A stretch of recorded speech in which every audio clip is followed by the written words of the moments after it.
اعوذ باللہ السمیع العلیم من الشیطان الرجیم بسم اللہ الرحمن الرحیم رب اشرح لی صدری ویسر لی امری واحلل عقدۃ من لسانی ویفقہوا قولی رب یسر ولا تعسر وتمم بالخیر رب زدنی علما۔ السلام علیکم ورحمۃ اللہ وبرکاتہ۔ الحمدللہ ہم سورہ بقرہ کا ترجمہ و تفسیر کر رہے ہیں۔ 102 آیات کا ترجمہ ہم کر چکے ہیں، تفسیر ہماری اس کی چل رہی ہے۔ اس کے اندر جو ہے وہ ہم نے پڑھا تھا کہ حضرت سلیمان علیہ السلام کے بارے میں جو یہود عقیدہ رکھتے تھے کہ حضرت سلیمان علیہ السلام نبی نہیں ہیں، انبیاء کے شمار میں نہیں آتے ہیں، بلکہ ایک جادوگر تھے اور جادو کے زور پہ حکومت کرتے تھے، اس کا بتلان کیا۔ اور اس کے بعد ایک اور جو ہے وہ ان کا عقیدہ تھا کہ فرشتوں پر جو ہے وہ جادو نازل کیا گیا ہے، تو کہا گیا ہے کہ نہیں، جو ہے فرشتوں پر جادو نہیں نازل کیا گیا، بلکہ 2 فرشتے ہاروت اور ماروت انسانوں کی آزمائش کے لیے اللہ تعالیٰ نے بھیجے تھے، اور یہ بتانے کہ جب جو ہے وہ جادو کا زور چل رہا تھا یا کچھ، تو اللہ تعالیٰ نے ان 2 فرشتوں کو بھیجا تھا کچھ احکام دے کر۔ ان فرشتوں کی بھی آزمائش تھی، انسانوں کی بھی آزمائش تھی کہ لوگوں کو اس بات کو بتائیں کہ جادو کیا چیز، صحیح کیا ہے اور غلط کیا ہے۔ وہ لوگوں کو بتاتے تھے کہ اگر آپ جادو سیکھتے ہو تو آپ کفر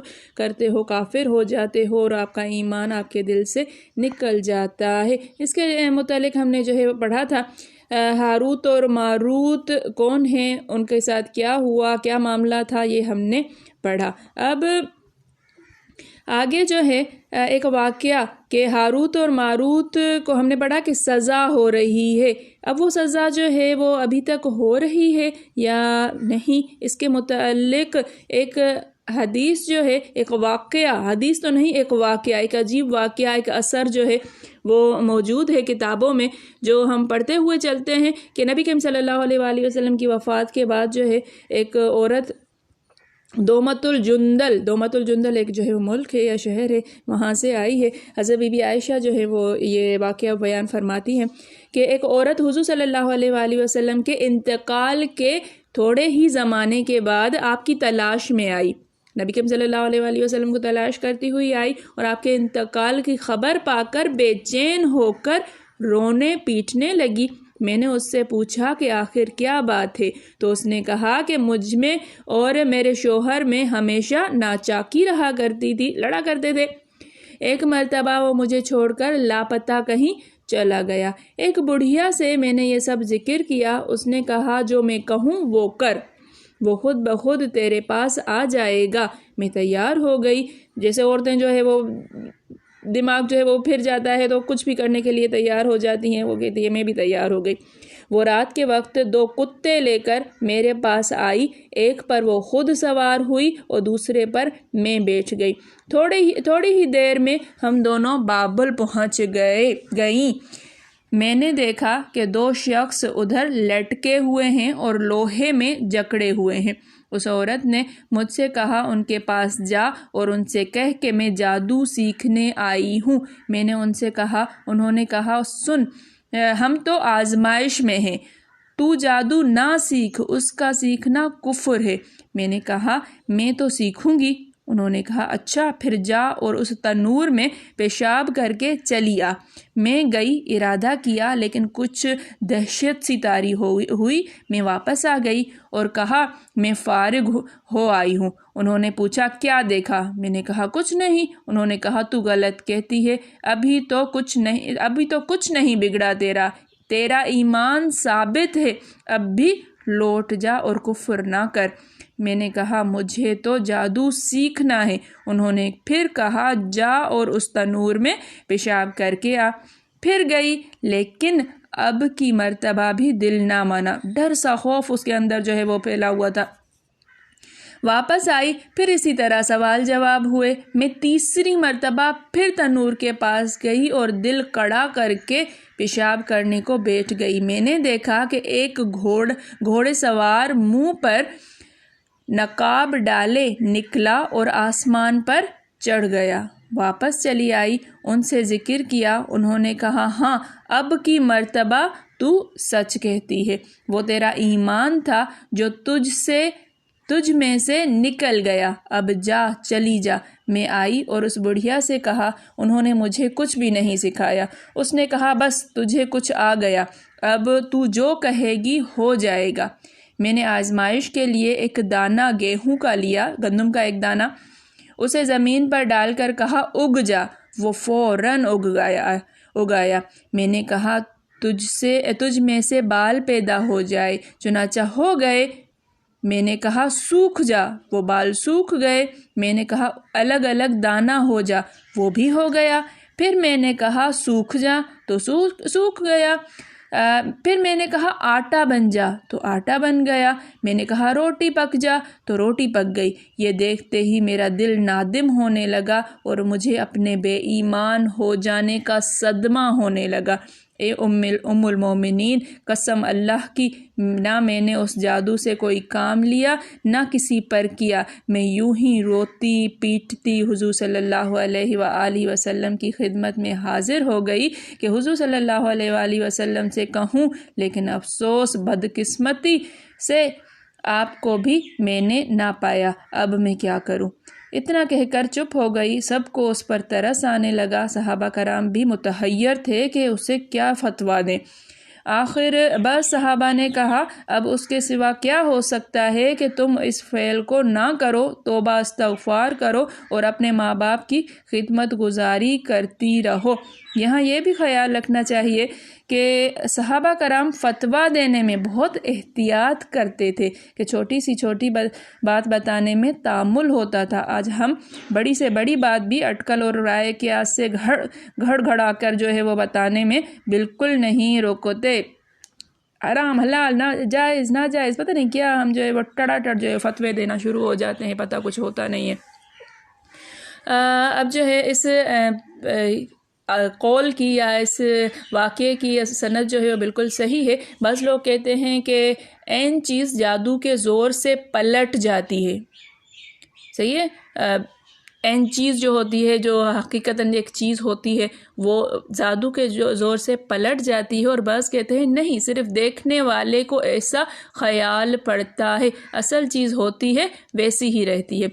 جیسے قرآن میں ہے کہ سحروا اعین الناس، یعنی انہوں نے لوگوں کی آنکھوں پر جادو کر دیا۔ یا موسیٰ علیہ السلام کے قصے میں ہے نا، اور فرمایا کہ یخیل الیہ من سحرہم انہا تسعی، کہ حضرت موسیٰ علیہ السلام کی طرف خیال ڈالا جاتا تھا کہ گویا وہ سانپ وغیرہ ان کے جادو کے زور سے چل پھر رہے ہیں۔ اس واقعے سے یہ بھی معلوم ہوتا ہے کہ آیت میں لفظ بابل سے مراد بابل عراق ہے، بابل دنیا وند نہیں۔ اچھا، یہ بابل جو ہے وہ دو شہر ہیں، ایک بابل عراق میں ہے اور ایک جو ہے وہ دنیا وند میں ہے بابل۔ ایک جو ہے وہ ابن ابی حاتم کی ایک روایت میں ہے کہ حضرت علی بن ابی طالب رضی اللہ تعالیٰ عنہ بابل کی زمین میں جا رہے تھے۔ عصر کی نماز کا وقت آ گیا، لیکن آپ نے وہاں نماز ادا نہ کی، بلکہ اس زمین کی سرحد سے نکل جانے کے بعد نماز پڑھی اور فرمایا، میرے حبیب صلی اللہ علیہ وآلہ وسلم نے مجھے قبرستان میں نماز پڑھنے سے روک دیا ہے، اور بابل کی زمین میں نماز پڑھنے سے بھی ممانعت فرمائی ہے، یہ زمین ملعون ہے۔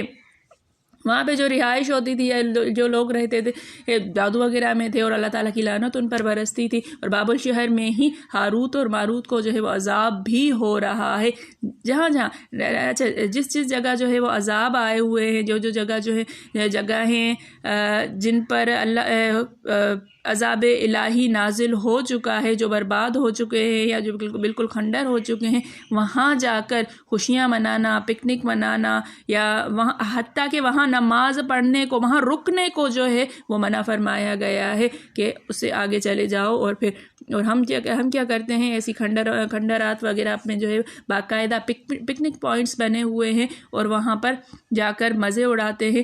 یہ نہیں کہ وہاں سے ہم جو ہے عبرت حاصل کریں، عبرت حاصل کرنے کے بجائے ہم نے ان چیزوں کو پکنک پوائنٹس بنا دیا ہے۔ جیسے کوئی سمندر ہے جہاں پر لوگ جو ہے وہ سارے ڈوب گئے تھے، وہاں ایک بہت بڑا پکنک پوائنٹ بنا ہوا ہے۔ ہمارا یہ لاڑکانہ والا موہجو دڑو، یہ اس کو دیکھیں تو باقاعدہ جو ہے وہ اسکول کالجز وہاں پہ پکنک منانے کے لیے جاتے ہیں، ایک زبردست ایک پوائنٹ بنا ہوا ہے، جبکہ عذاب الہی سے یہ پورا کا پورا شہر الٹا دیا گیا تھا۔ اس طرح سے بہت سارے یہاں پر جو ہے وہ شہر پنجاب کے اندر اور جہاں کہیں بھی تو عبرت حاصل کرنے کے مقام میں خوشیاں نہیں منائی جاتی، وہاں رکنے تک کو جو ہے وہ منع کیا گیا ہے۔ اللہ تعالی ہم سب کو ہدایت کی توفیق عطا فرمائے۔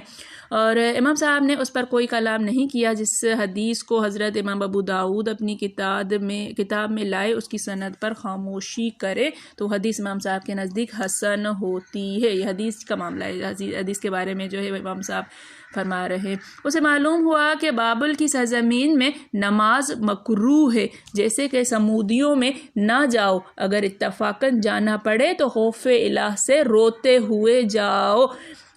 حیت دانوں کا قول ہے کہ بابل کی دوری بحر غربی اوقیانوس سے 70 درجہ لمبی اور وسط زمین سے نوب کی جانب بخط استوا سے 23 درجہ ہے۔ واللہ عالم یہ کچھ جو ہے وہ بابل کا ہے۔ چونکہ ہاروت ماروت کو اللہ تعالیٰ نے خیر و شر، کفر و ایمان کا علم دے رکھا ہے، اس لیے ہر ایک کفر کی طرف جھکنے والے کو نصیحت کرتے ہیں اور ہر طرح روکتے ہیں۔ جب نہیں مانتا تو وہ اسے کہہ دیتے ہیں اس کا نور ایمانی جاتا رہتا ہے، ایمان سے ہاتھ دھو بیٹھتا ہے، شیطان اس کا رفیق کار بن جاتا ہے۔ ایمان کے نکل جانے کے بعد اللہ تعالیٰ کا غضب اس کے روم روم میں گھس جاتا ہے۔ ابن جریج فرماتے ہیں رحمۃ اللہ تعالیٰ، سوائے کافر کے اور کوئی جادو سیکھنے کی جرت نہیں کرتا۔ یہ کوئی شوقیہ فن نہیں ہے، اس سے ایمان انسان کا چلا جاتا ہے، کافر ہو جاتا ہے۔ جو جادو سیکھتا ہے وہ کافر ہو جاتا ہے باقاعدہ۔ فتنے کے معنی یہاں پر بلا، آزمائش اور امتحان کے ہیں۔ آگے ہم نے پڑھا نا کہ ہاروت ماروت نے کہا تھا ہم تو صرف فتنہ ہے، یعنی آزمائش ہے۔ حضرت موسیٰ علیہ السلام کا قول قرآن پاک میں مذکور ہے، آیت ان ہی الا فتنتک۔ اس آیت سے یہ بھی معلوم ہو گیا کہ جادو سیکھنا کفر ہے، یہ جادو کا حکم ہے۔ جادو سیکھنے کا، جادوگروں کے لیے حکم کیا ہے، یہ بیان ہو رہا ہے۔ حدیث میں بھی ہے جو شخص کسی کاہن یا جادوگر کے پاس جائے اور اس کی اس بات کو سچ سمجھے، اس نے حضرت محمد صلی اللہ علیہ وآلہ وسلم پر اتری ہوئی وحی کے ساتھ کفر کیا۔ آگے اچھا پھر فرمایا کہ لوگ ہاروت ماروت سے جادو سیکھتے ہیں جس کے ذریعے برے کام کرتے ہیں۔ آیت میں ہے یہ، عورت مرد کی محبت اور موافقت کو بغض اور مخالفت سے بدل دیتے ہیں۔ سب سے بڑا شیطان کا سب سے بڑی جو چال ہے وہ یہی ہے کہ میاں بیوی کے درمیان جھگڑا ڈال کر اس کو الگ الگ کر دے۔ اس کے بارے میں ہم حدیث پڑھتے ہیں ابھی۔ رسول اللہ صلی اللہ علیہ وآلہ وسلم فرماتے ہیں شیطان اپنا عرش پانی پر رکھتا ہے، پھر اپنے لشکروں کو بہکانے کے واسطے بھیجتا ہے۔ شیطان جو ہے وہ پانی پر اپنا تخت سجاتا ہے، بڑا والا شیطان جو ہے، پھر اپنے چیلے جو ہے وہ پوری دنیا میں پھیلا دیتا ہے، جاؤ صبح صبح نکال دیتا ہے سب کو کہ جا کر جو ہے وہ شر پھیلاؤ پورا کا پورا۔ پھر وہاں سے ہر کوئی اس کے پاس آتا رہتا ہے۔ اس کے ہاں زیادہ مرتبے والا جو ہے وہ کون ہوگا؟ جو فتنے میں سب سے بڑھا ہوا ہو۔ جب یہ واپس آتے ہیں، یہ شیطان جو ہے اپنے کام کر کے واپس آتے ہیں تو اپنے بدترین کاموں کا ذکر کرتے ہیں۔ کوئی کہتا ہے میں نے فلاں کو اس طرح گمراہ کر دیا، کوئی کہتا ہے میں نے فلاں شخص سے یہ گناہ کرایا۔ شیطان ان سے کہتا ہے کچھ نہیں، یہ تو معمولی کام ہے، یہاں تک کہ ایک آ کر کہتا ہے کہ میں نے فلاں شخص کے اور اس کی بیوی کے درمیان جھگڑا ڈال دیا۔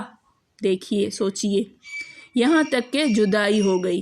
شیطان اسے گلے لگا لیتا ہے، کہتا ہے ہاں تو نے بڑا کام کیا، اسے اپنے پاس بٹھا لیتا ہے اور اس کا مرتبہ بڑھا دیتا ہے۔ پس جادوگر بھی اپنے جادو سے وہ کام کرتا ہے جس سے میاں بیوی میں جدائی ہو جائے۔